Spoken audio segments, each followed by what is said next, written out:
Assessore Panizzuti, le scuole e Confartigianato unite in questa mattinata al Dina Orsi.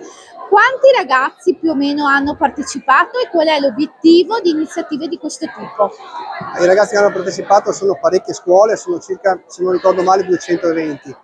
E è un'iniziativa che non è al primo anno, ovviamente, che abbiamo già visto, che Confartigianato ha già fatto in collaborazione con l'amministrazione comune di Conegliano, ed è un'iniziativa particolarmente importante e al contempo simpatica. Importante perché parla e sottolinea quella che è appunto l'importanza del risparmio energetico e sicuramente fa da connubio con la tecnologia. Infatti i ragazzi devono costruire una macchinina che deve andare il più veloce possibile e quest'anno è stato introdotto anche un punteggio ulteriore per quanto riguarda gli accessori.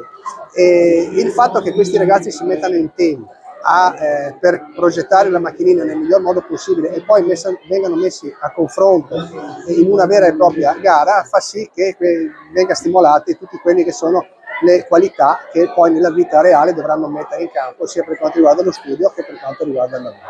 Nelle poche parole che farò questa mattina ai ragazzi chiederò tra l'altro anche di fare da trade union tra il tutto green e il no green, nel senso che ci vuole veramente, come sempre giusto, sta nel mezzo e ci vuole veramente, noi contiamo su questi ragazzi affinché ci portino ad un risparmio energetico e ad una gestione dell'energia veramente bilanciata per poter salvare il pianeta.